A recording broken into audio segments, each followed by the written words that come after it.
Olá pessoal, estamos de volta para mais uma edição do nosso podcast Visão Hospitalar. Hoje recebo aqui o nosso grande maestro da 15ª Convenção Brasileira de Hospitais, o Dr. Carlos Irã Góes de Souza, médico, escritor, gestor de saúde, especialista em qualidade e segurança do paciente e o grande mentor da nossa grade científica. Seja muito bem-vindo, Dr. Carlos Irã. Começo já perguntando ao senhor qual é o seu balanço desses 2 dias de evento.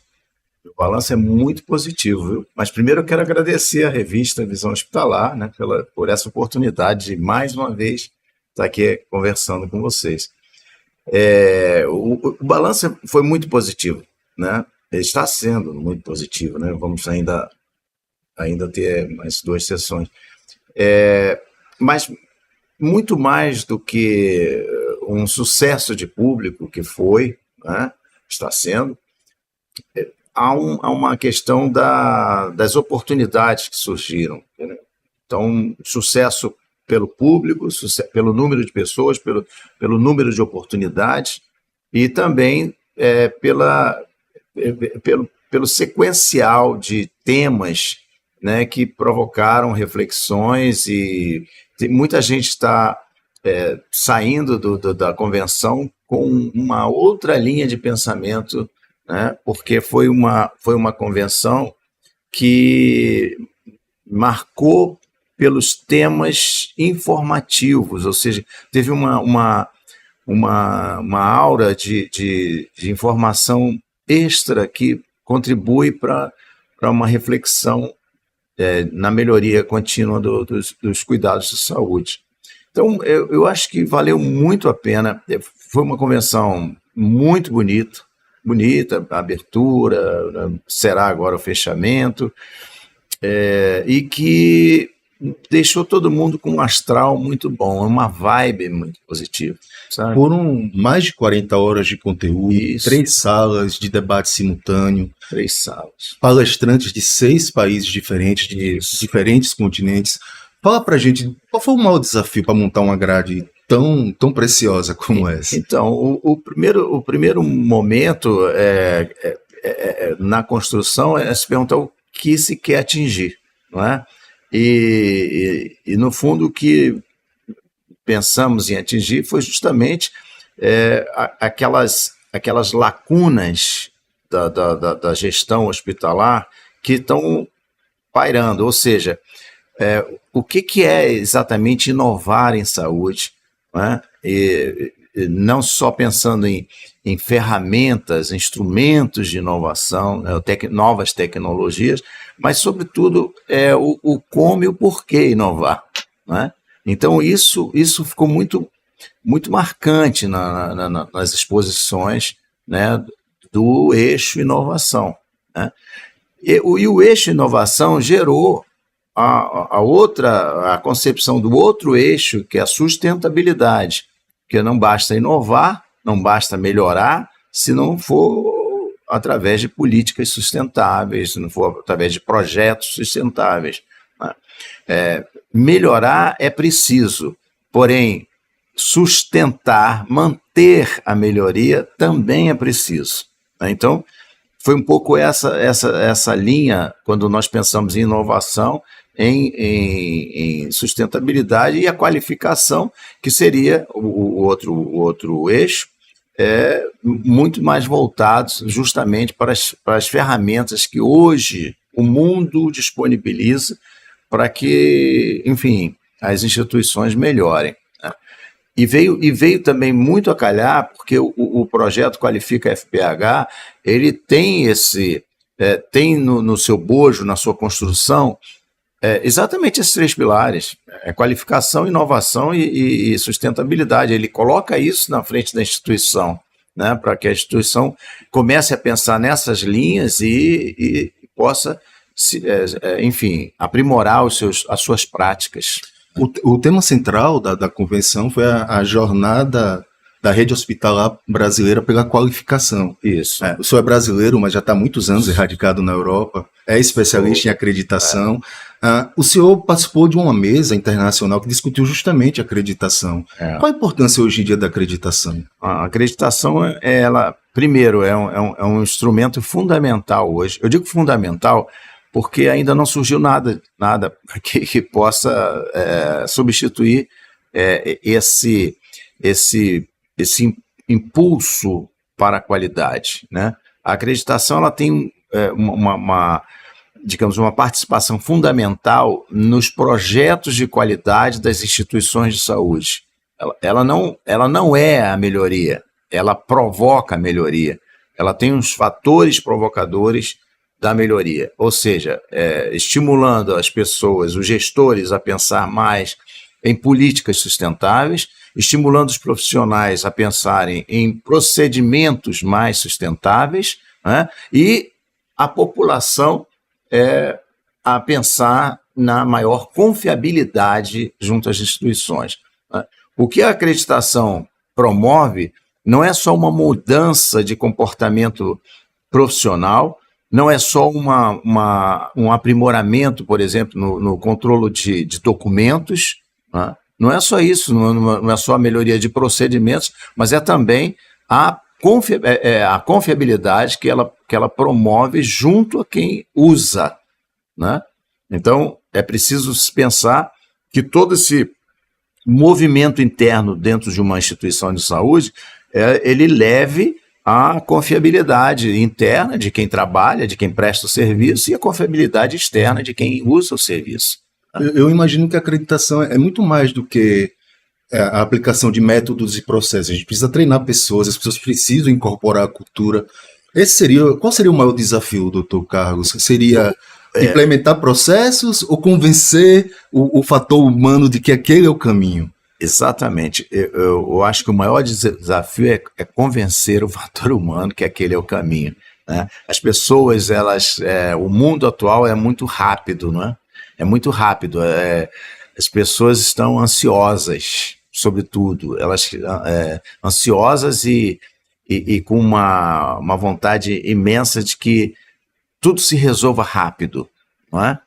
Então, você dizer que vai preparar uma instituição 1 ano e meio parece longo demais para algumas pessoas, para alguns gestores e tal. Agora, você convencer as pessoas de que a qualidade é algo que nós fazemos diariamente e individualmente, não é tão fácil, né?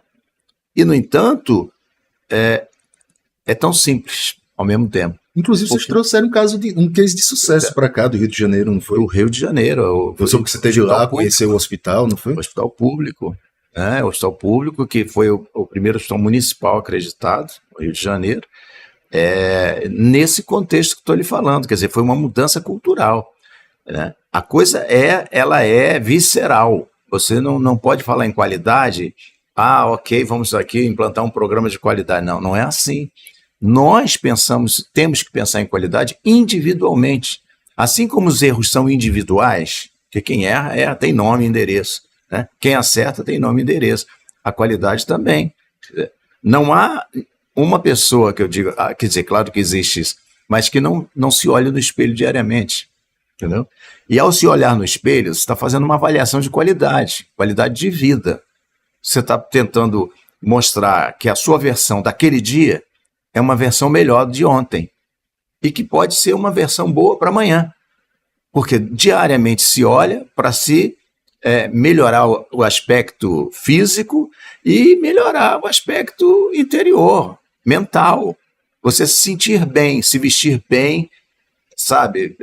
A mulher se maquiar bem, o homem se maquiar bem também, enfim, né? Essa proposta de que um dia seja bom é a proposta de qualidade e que todo mundo faz. Então, por que também não fazermos isso no nosso ambiente de trabalho, né? A instituição tem que se olhar no espelho diariamente. Fazer qualidade é se olhar no espelho diariamente, fazendo autoavaliação e deixando de jogar para o alto a responsabilidade que é nossa.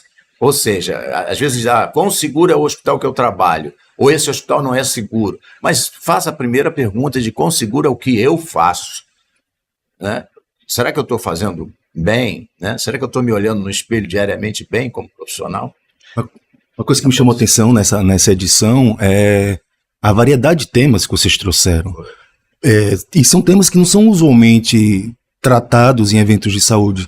Eu tive a oportunidade de entrevistar aqui palestrantes que trataram sobre resíduos de saúde, gestão de resíduos de saúde, logística inteligente, temas que por exemplo, a logística inteligente, a Mayuri, a nossa palestrante, convenceu de que logística é parte do cuidado também.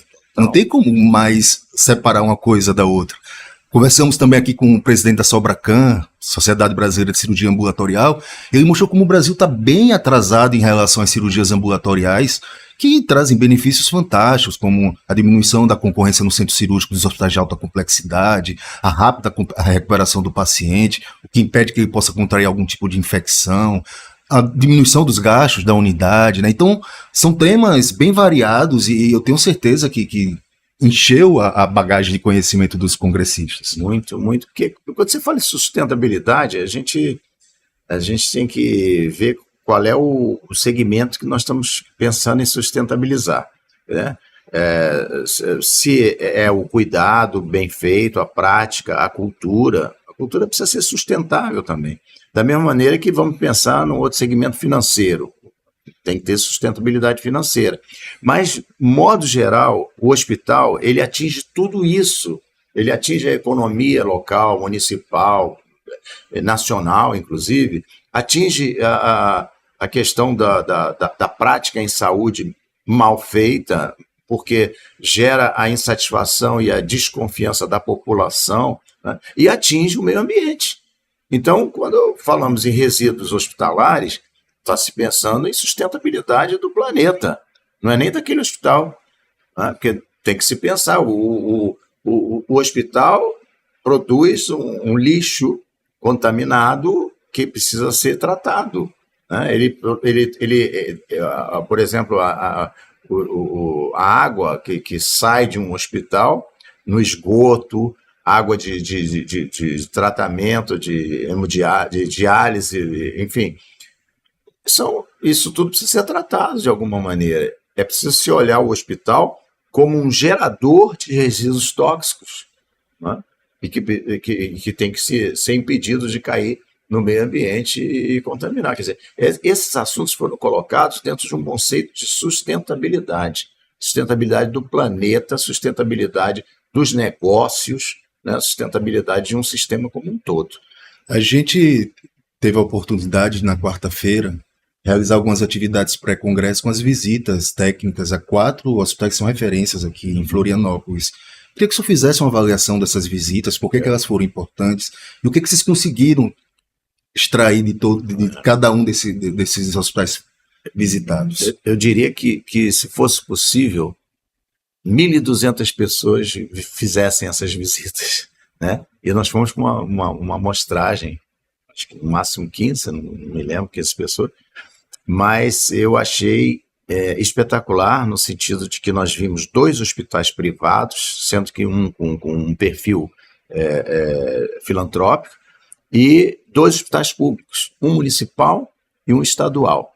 E eu escutei numa das nossas conversas aí de corredor, algumas expressões do tipo que nós estamos vivendo hoje o pior momento da saúde no Brasil, o que não é real, não é real. Esse pior momento é uma visão muito individual.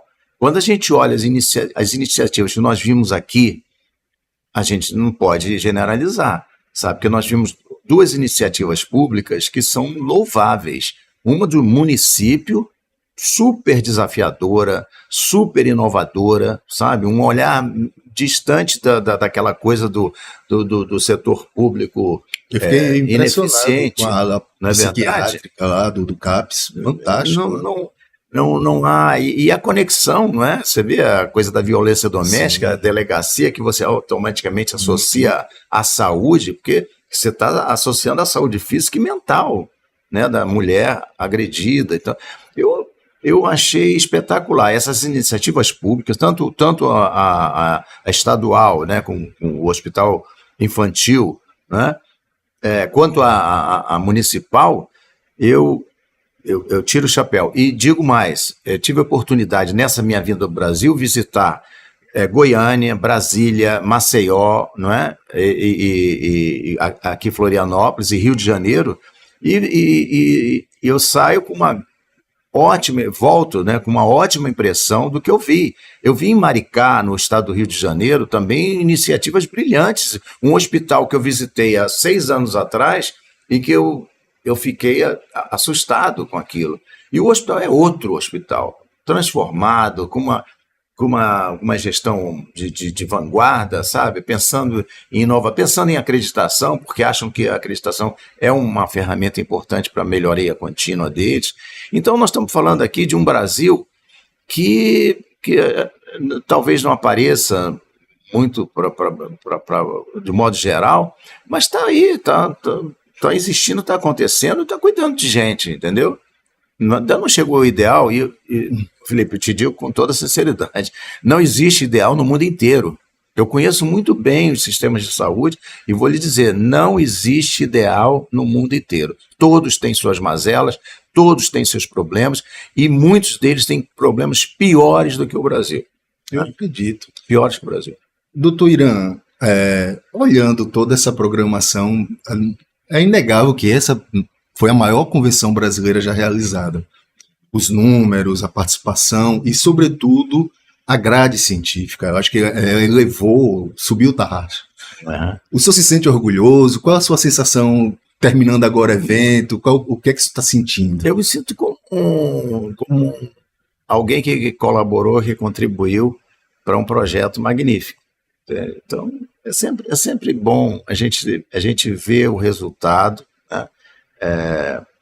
Eu acho que foi Jimmy Carter que falou, né? Não importa com quem ficam os... você pode, como é que se diz? Você pode dominar o mundo se você não se importar com quem ficam os louros, entendeu? Então, eu acho que é um pouco isso na saúde que a gente tem e eu sinto que quem trabalhou, quem se dedicou, você, como Viviane Souza, como a Viva Mais, toda essa equipe da coisa que se dedicou intensamente nesses últimos meses, entendeu? Estão ali nos bastidores, não se importando com quem ficam os louros, entendeu? Porque vai sair muita gente aqui com os louros na cabeça, não é? Mas o que fica, o legado que fica é justamente isso. E eu acho que é mais importante a gente se sentir orgulhoso, assim, dormir, deitar e dizer, pô, eu fiz um bom trabalho, do que propriamente me preocupar se o outro levou o louro ou não. Com certeza, o senhor fez um excelente trabalho. Quero te agradecer imensamente pela participação aqui no nosso podcast, parabenizar, foi um evento de alto nível. Queria só concluir a nosso bate-papo pedindo para que o senhor mandasse uma mensagenzinha olhando para aquela câmera, para todos os congressistas, os palestrantes, todos que se uniram nesse grande congressamento que foi a 15ª Convenção Brasileira de Hospitais. Claro que sim.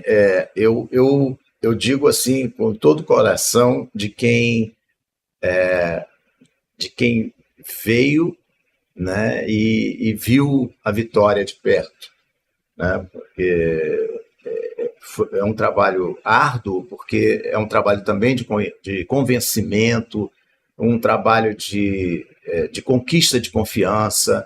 E eu acho que uma convenção como essa, organizada por instituições como a Federação, como a Associação dos Hospitais também, dos Hospitais de Santa Catarina, junto com a Federação Brasileira de Hospitais, é uma convenção que marca a história da saúde brasileira. E o que fica uma coisa muito evidente é que a história da saúde brasileira ela tem que permanecer com os grandes exemplos. Não adianta a gente olhar para trás e dizer assim, não fizemos nada. Ao contrário, essas convenções elas marcam por isso. E eu acho que foi assim o propósito de toda a equipe, marcar para que as pessoas não esqueçam os seus compromissos sociais, as suas obrigações com a população que procura os hospitais por necessidade. Ninguém procura hospital porque vai passear. A procura é por necessidade. Então, valorizando o profissional de saúde Valorizando as instituições de saúde, é que eu digo que o que vale nesse processo todo de melhoria contínua é justamente a experiência que fica marcada na vida dessas pessoas. E a grande mensagem é que venham outras, venha a 16ª, que venha a 17ª, que venha mais, porque quanto mais marcas positivas na história da saúde, mais a população ganha com isso, mais o povo brasileiro ganha com isso, e mais nós dormimos orgulhosos, sem nos importarmos com quem ficam os louros. Isso mesmo. Muito obrigado, doutor Irã. Parabéns mais uma vez.